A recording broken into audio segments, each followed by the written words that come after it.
दोस्तों ये कहानी है दो ऐसी लड़कियों की जिनके साथ कुछ लड़के बार बार जबरदस्ती करते हैं, लेकिन उन दोनों लड़कियों ने हार नहीं मानी और उन सब लड़कों से एक एक करके अपना बदला लिया। चलिए जानते हैं कैसे। तो कहानी की शुरुआत में हम दो लड़कियों कैटी और नैन्सी को देखते हैं जो एग्रीकल्चर की स्टूडेंट थी और अब वो स्टडी करने के लिए न्यूयॉर्क के एक फार्म में जाने वाली थी। इस बात से वो दोनों बहुत ज्यादा खुश थी। वो दोनों आपस में बात करती हैं कि इस बहाने वो न्यूयॉर्क भी घूम लेंगी और वहाँ खूब सारी शॉपिंग भी कर लेगी। अगली सुबह उन दोनों को लेने उनके अंकल जैसन आते हैं जो कि एक FBI एजेंट थे। जब वो दोनों जैसन के घर जाते हैं तो वहाँ उनकी मुलाकात जैसन की गर्लफ्रेंड से होती है जो उन्हें देखकर बहुत खुश होती है। अब नए शहर में आने के बाद कैटी और नैन्सी अपना नाम भी नया रखने का सोचती हैं। जहाँ कैटी अपना नाम हैदर तो वहीं नैन्सी अपना नाम रैपली रखती है। अगले दिन जैसन उन्हें बस स्टॉप पर लेकर जाता है क्योंकि कैटी और नैन्सी को स्टडी के लिए एग्रीकल्चर फार्म जाना था, जहां पर जैसन इन दोनों के साथ ही न्यूयॉर्क जाने वाली बस का वेट करने लगता है। कैटी जैसन को ये कहते हुए वहां से जाने के लिए कहती है कि अब वो यहाँ से चली जाएंगी और फार्म पहुंचकर उन्हें मैसेज कर देगी, जिस पर जैसन उन्हें कोड वर्ड इस्तेमाल करने के लिए कहता है जिससे कि वो समझ सके कि वो लोग सेफ हैं। कैटी कहती है कि मैं एप्पल वर्ड यूज करूंगी, लेकिन जैसन कहता है कि तुम्हें हर बार अलग अल्फाबेट वर्ड का यूज करना है ताकि कोई तुम्हारे कोड वर्ड को ना समझ सके। यहाँ पर रोड से गुजर रहे दो लड़के कैटी और नैन्सी को देखते हैं।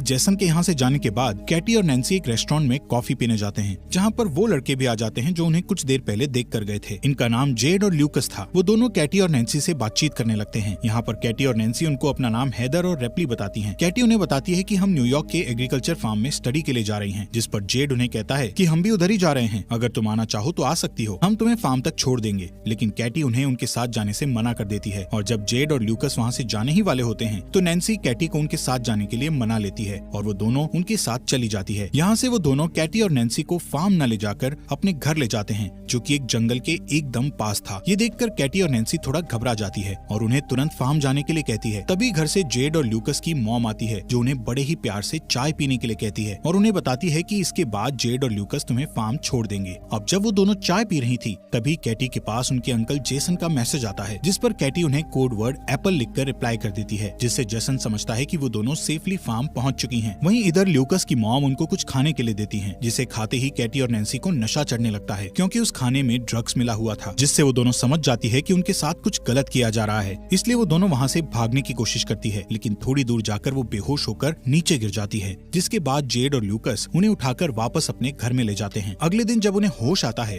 तो वो दोनों खुद को जंगल में पाती हैं। उनके हाथ लोहे की जंजीरों से बंधे हुए थे। ये सब देखकर वो दोनों बहुत ज्यादा डर जाती हैं और हेल्प के लिए चिल्लाने लगती हैं। तभी वहाँ जेड आता है और उन्हें बताता है कि तुम जंगल की ऐसी जगह पर हो जहाँ दूर दूर तक कोई भी इंसान नहीं है, इसलिए तुम्हारे चिल्लाने का कोई फायदा नहीं है। कुछ देर बाद वहाँ बोरिस नाम का एक आदमी आता है जो कैटी को उसका फोन दिखाता हुआ उससे कहता है कि तुम्हारे फोन पर किसी जेसन नाम के आदमी ने मैसेज किया है, जिसे तुमने पिछली बार मैसेज में उसको एप्पल लिखकर भेजा था। वो उन दोनों से इसका मतलब पूछने लगता है, जहाँ कैटी उन्हें बताती है कि एप्पल एक कोड वर्ड है जिसका मतलब है कि वो लोग ठीक हैं। इसके बाद बोरिस जेसन को रिप्लाई करता हुआ लिखता है कि सब कुछ ठीक है, हम फन कर रहे हैं, और कोड वर्ड के लिए वो एप्पल भी लिखता है। इसके बाद वो लोग कैटी और नैन्सी को उनके सामने ही नहाने के लिए फोर्स करते हैं कि तभी वहाँ एक शेरिफ नाम का पुलिस ऑफिसर आता है, जिसे देखकर कैटी और नैन्सी उनसे मदद मांगने लगती है, लेकिन तभी उन्हें पता लगता है कि वो पुलिस ऑफिसर भी जेड और ल्यूकस के साथ मिला हुआ है। ये देखकर वो दोनों ज्यादा डर जाती हैं। यहाँ कैटी और नैन्सी उनको समझाने की कोशिश करती है कि प्लीज हमें यहाँ से जाने दो, हम किसी को कुछ नहीं बताएंगे,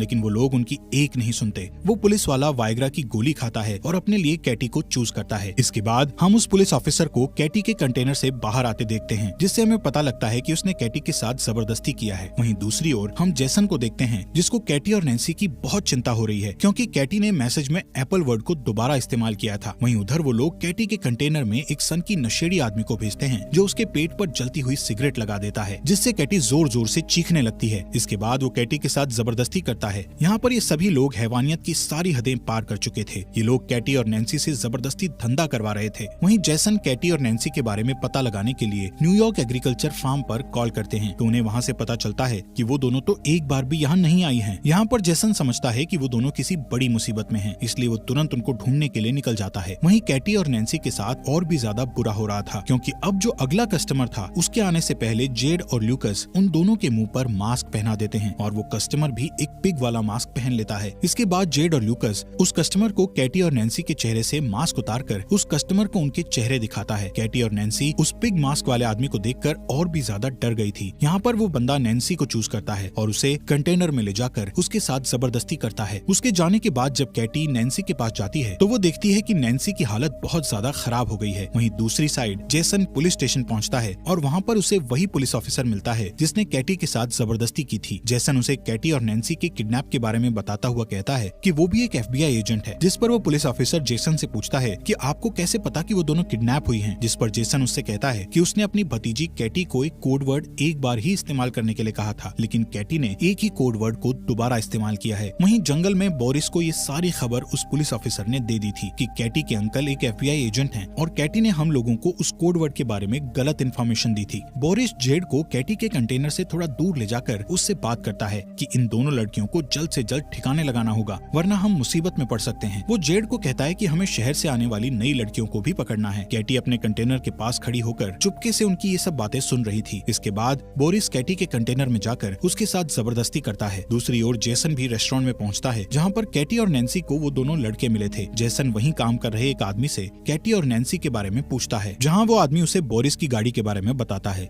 अगले दिन कैटी नैन्सी को बताती है कि वो लोग उन्हें मारने की प्लानिंग कर रहे हैं। तभी वहाँ जेड और बोरिस उसी नशेड़ी आदमी को अपने साथ लाते हैं जिसने कैटी के साथ जबरदस्ती की थी। वो उस नशेड़ी आदमी को कहते हैं कि हम दोनों जल्दी ही वापस आते हैं, तब तक तुम इन दोनों पर नजर रखना कि कहीं ये यहाँ से भाग न जाएं। उनके वहाँ से जाते ही कैटी उस नशेड़ी को अपनी ओर अट्रैक्ट करती है और उसे अपने साथ इंटीमेट होने के लिए उकसाती है। अब जैसे ही कैटी उस नशेड़ी के करीब जाती है तो कैटी उसके गले पर जोर से काट लेती है जिससे उसके गले से खून निकलने लगता है और वहीं पर उस नशेड़ी की मौत हो जाती है। इसके बाद वो दोनों अपनी हथकड़ियां खोलकर वहाँ पर छुप जाती हैं और जब वो पुलिस वाला वहाँ पहुँचता है तो वो दोनों चुपके से उसकी गाड़ी लेकर वहाँ से निकल जाती हैं। यहाँ से वो दोनों एक मॉल में जाकर बहुत सारा अजीब सा सामान खरीदती है जैसे हथौड़े, बहुत सारी कीलें, टेनिस बॉल और बहुत खतरनाक हथियार। इसके बाद वो मॉल के कैशियर के पास जाकर उससे बोरिस के घर का एड्रेस पूछती हैं जिस पर वो उन्हें बोरिस के घर का एड्रेस बता देता है। वहीं जेसन बोरिस की कार इंश्योरेंस कंपनी में पहुँचता है और वहाँ पर उसे बोरिस के घर का पता मिल जाता है। यहाँ बोरिस अपने घर पर म्यूजिक लगाकर एंजॉय कर रहा था कि तभी वहाँ कैटी और नैन्सी आती हैं और टेनिस बॉल पर बहुत सारी कीलें लगाकर उसके मुंह पर मारती हैं जिससे वो बेहोश हो जाता है और जैसे ही उसे होश आता है तो वो खुद को टेबल से बंधा पाता है। बोरिस उन्हें खुद को छोड़ने के लिए बहुत सारे पैसों का लालच देता है लेकिन कैटी और नैन्सी को तो सिर्फ अपना बदला चाहिए था। यहाँ उनके अंकल जेसन भी बोरिस के घर के बाहर पहुँच गए थे। वहीं घर के अंदर कैटी और नैन्सी बोरिस से उस मास्क वाले आदमी का एड्रेस पूछती हैं जिस पर बोरिस उन्हें उसका एड्रेस बता देता है। इसके बाद वो दोनों उसके पिछवाड़े में कीलों से भरा हुआ एक बेसबॉल घुसा देती हैं। बोरिस के चिल्लाने की आवाज सुनकर जेसन जल्दी से घर के अंदर जाता है जहाँ पर जेसन को बोरिस मरा हुआ दिखता है। तभी उसे घर के पीछे गाड़ी की आवाज सुनाई देती है और जब तक वो बाहर जाता है तब तक कैटी और नैन्सी गाड़ी लेकर निकल चुकी थी। जेसन जल्दी से वापस पुलिस स्टेशन जाता है और उस पुलिसमैन से दोबारा कैटी और नैन्सी के बारे में पूछने लगता है। तभी जेसन कैटी को कॉल लगाता है तो उसे पता लगता है कि कैटी का फोन उस पुलिसमैन के पास ही है। अब इससे पहले कि जेसन कुछ कर पाता पुलिसमैन उसके पीछे गन पॉइंट करके खड़ा हो जाता है। दूसरी ओर कैटी और नैन्सी एक चर्च में पहुंच जाते हैं जहां हमें पता चलता है कि वो पिग मास्क वाला आदमी कोई और नहीं बल्कि इस चर्च का फादर है। इसके बाद नैन्सी एक बेसबॉल बैट लेकर वहां उसके पास पहुंचती है तो वो नैन्सी को एकदम से पहचान लेता है और तभी कैटी पीछे से उस पर बेसबॉल से अटैक करके उसे बेहोश कर देती है। वो दोनों उसे गाड़ी के पीछे बांधकर घसीटते हुए टाउन में लेकर आती हैं और वहाँ एक दुकान से माचिस और पेट्रोल खरीदकर उस पर पेट्रोल छिड़क कर उसे जिंदा ही जलाकर मार डालती हैं। वहीं जेसन को उस पुलिस वाले ने कैद कर रखा था। कुछ देर बाद वो दो नई लड़कियों को किडनैप करके वहाँ लाता है और जब वो उन लड़कियों के साथ जबरदस्ती करने लगता है तभी पीछे चुपके से कैटी और नैन्सी वहाँ आकर बेसबॉल से उसके सर पर अटैक करके उसे बेहोश कर देती हैं। जब उसे होश आता है तो वो खुद को कुर्सी से बंधा हुआ पाता है और उन दोनों से माफी मांगने लगता है। तभी कैटी गन में सिर्फ एक बुलेट डालकर उसे डराती है और वो दोनों बारी बारी से उस पर गन से शूट करने लगती है लेकिन वो सभी शूट में बच जाता है जिससे वो थोड़ा मुस्कुराता है। लेकिन अगले ही सेकंड में कैटी उसे फाइनल शूट करके जान से मार देती है। इसके बाद कैटी और नैन्सी वहाँ मौजूद दोनों लड़कियों को पूरी तरह से फ्री करके उन्हें जेसन को खोलने के लिए कहती है और खुद वहाँ से चली जाती हैं। वो लड़कियाँ जेसन की रस्सी खोलकर उसे बताती हैं कि उन लड़कियों ने हमें ऐसा करने को कहा। यहाँ पर जेसन को पूरी बात समझ आ जाती है कि वो दोनों लड़कियाँ कोई और नहीं बल्कि कैटी और नैन्सी ही हैं। वहीं हम जेड और ल्यूकस की मॉम को देखते हैं जो इस समय ड्रिंक कर रही थी। तभी उसे अजीब सा नशा होने लगता है जिससे वो वहीं पर गिरकर बेहोश हो जाती है। इसके बाद जब उसे होश आता है तो वहाँ कैटी और नैन्सी ने उसको बेसमेंट में कुर्सी से बांध रखा होता है। उन दोनों ने जेड को भी उसके बिल्कुल सामने